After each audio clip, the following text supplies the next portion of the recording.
అలాగే ఇటు ఈ యుద్ధం కానీ నిజంగా ఆగిపోతే ఇండియాకు వచ్చే లాభాలు ఏంటండి? ఖచ్చితంగా అండి. ఎందుకు లాభాలు అయితే అసలు ప్రపంచం మొత్తానికి లాభాలే. ఉమ్, మన గ్రోత్ రేట్ ని 7.4% నుంచి ఈ ఎస్టిమేషన్ అయ్యేటటువంటి సంస్థలు 6.9కి తగ్గించారు. మళ్ళీ ఆ తర్వాత 6.4 తగ్గించారు. ఎందుకంటే తగ్గించారంటే ఆయిల్ రేట్లు పెరిగితే అన్నిటి రేట్లు పెరుగుతున్నాయి. ట్రాన్స్పోర్ట్ లో ప్రతిదానికి ట్రాన్స్పోర్ట్ ఉంది కాబట్టి అన్నిటి యొక్క ధరలు పెరిగినాయి. ఇవాళ బగ్గు ఉంటున్నాయి కూరగాయల ధరలు. అవును. అట్నే ఇన్ఫ్లేషన్ కూడా 1.7 ఇన్ఫ్లేషన్ ఉన్నది, ఇప్పుడు 5 దాకా 5% ఇన్ఫ్లేషన్ కొనసాగుతుంది. ప్రజలు ధరల ఒత్తిడికి లోనవుతున్నారు. ఖచ్చితంగా ఫెయిర్ గా ఇవాళ గనక యుద్ధం ముగిస్తే మళ్ళీ హర్ముజ్ జలసంధి ఓపెన్ చేస్తే మనకు మళ్ళీ బ్యారెల్ దరిదాపు $60 పడిపోయే అవకాశం ఉంది. యుద్ధం కాలంలో $110 పెరిగింది బ్యారెల్. అటువంటిది ఇప్పుడు 90-80కి తగ్గింది. ఒప్పందం కుదురుతుండనగానే $80 తగ్గింది. రేపు ఇంకో $20 తగ్గింది అనుకో బ్యారెల్, పెట్రోల్ రేటు సగానికి సగం తగ్గినట్టు. అది కస్టమర్స్ కి ఇస్తారా లేదా అనేటువంటిది ఇండియన్ గవర్నమెంట్ ఇష్టం, ఆయిల్ సంస్థల ఇష్టం. గతంలో తగ్గితే ఇయ్యలేదు. ఆ కస్టమర్స్ మీద, వినియోగదారుల మీద అదే విధమైన భారం కొనసాగిస్తూ అదే $107 అమ్ముతూ లాభాలు మాత్రం ఆయిల్ కంపెనీలకు, ట్యాక్సులు మాత్రం కేంద్ర ప్రభుత్వానికి చెందినాయి. కింద కస్టమర్స్ లాభపడలే.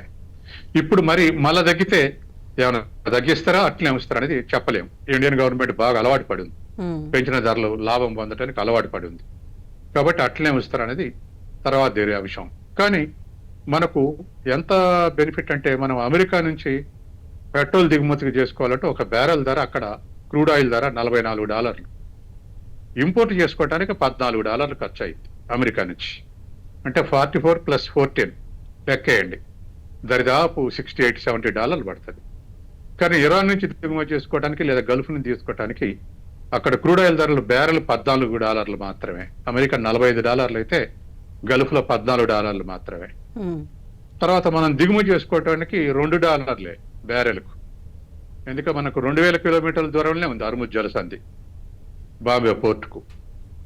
అదే అమెరికా నుంచి అయితే 17,000 కిలోమీటర్లు, ఇక్కడ నుంచి అయితే 2,000 కిలోమీటర్లే. కాబట్టి దరిదాపు 60% ధరలో తేడా వస్తుంది. అందుకని ఖచ్చితంగా భారతదేశం బెనిఫిట్ అవుద్ది. భారతదేశమే కాదు, హర్ముజ్ జలసంధి ద్వారా ఎక్కువ దిగుమతి చేసుకుంటున్నట్టు చైనా, భారతదేశం, ఏషియన్ కంట్రీస్, ముఖ్యంగా ఈస్ట్ ఏషియన్ కంట్రీస్ బెనిఫిట్ అవుతాయి. అది ఖచ్చితంగా ఎకానమీ మీద పాజిటివ్ ఎఫెక్ట్ ఉంటుంది. అలాగే సత్యం గారు, అటు పాకిస్తాన్ కావచ్చు, గల్ఫ్ దేశాల పాత్ర ఎలా ఉండబోతోంది? యుద్ధం ఆగితే వాటి ఇమేజ్ ఏమైనా పెరుగుతుందా, లేదా కంటిన్యూ అయితే ఎటువంటి ఇబ్బందులు అక్కడ ఎదుర్కోవాల్సి వస్తుంది వాళ్ళు? ఇప్పటి వరకు గల్ఫ్ దేశాల్లో అమెరికా స్థావరాలు 9 దేశాలు కలిపి దరిదాపు 19 స్థావరాలు ఉన్నాయని ఒక అంచనా. అమెరికా స్థావరాలు ఉన్నంత కాలం మేము సేఫ్ ఉన్నట్టే, అది ఇజ్రాయెల్ నుంచి కానీ ఇరాన్ నుంచి కానీ అనుకున్నాయి. కానీ మొన్న యుద్ధంలో ఇరాన్ పచ్చడి చేసింది అమెరికా స్థావరాలని. దాంతో గల్ఫ్ దేశాల యొక్క కాన్ఫిడెన్స్ తగ్గింది. అమెరికా మమ్మల్ని కాపాడలేదు, ఎప్పుడైనా ఇరాన్ తోటి వైరుధ్యం వస్తే అనేటువంటి ఒక ఫ్యాక్ట్ ఎస్టాబ్లిష్ అయింది. కాబట్టి ఇవాళ గల్ఫ్ దేశాలు అమెరికాకు స్థావరాలు ఇవ్వటంలో కొన్ని కండిషన్స్ పెట్టే అవకాశం ఉంది. తర్వాత రెండవది, గల్ఫ్ దేశాలు ఈ గ్యాస్ కానీ పెట్రోల్ కానీ ఎగుమతి చేస్తేనే వాటికి రాబడి, ఇంకో విధంగా రాబడి లేదు. ఇప్పుడు అమెరికన్ స్థావరాల మీద దాడులు చేయటంతో ఆ ఎగుమతులు తగ్గినాయి. అట్టా గల్ఫ్ దేశాలన్నిటికీ పెద్ద దెబ్బ జరిగింది. కాబట్టి ఈ దృష్ట్యా ఇవాళ యుద్ధం ముగిస్తే అన్ని దేశాలు, గల్ఫ్ దేశాలతో సహా అన్ని దేశాలు కూడా చాలా హ్యాపీగా ఉండేటువంటి అవకాశం ఉంది.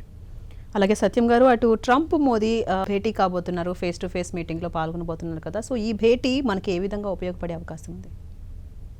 మనకు ట్రంప్ మిత్రుడు అని చెప్తుంటాడు, అవకాశం వచ్చినప్పుడల్లా వ్యతిరేకంగా ప్రవర్తిస్తుంటాడు.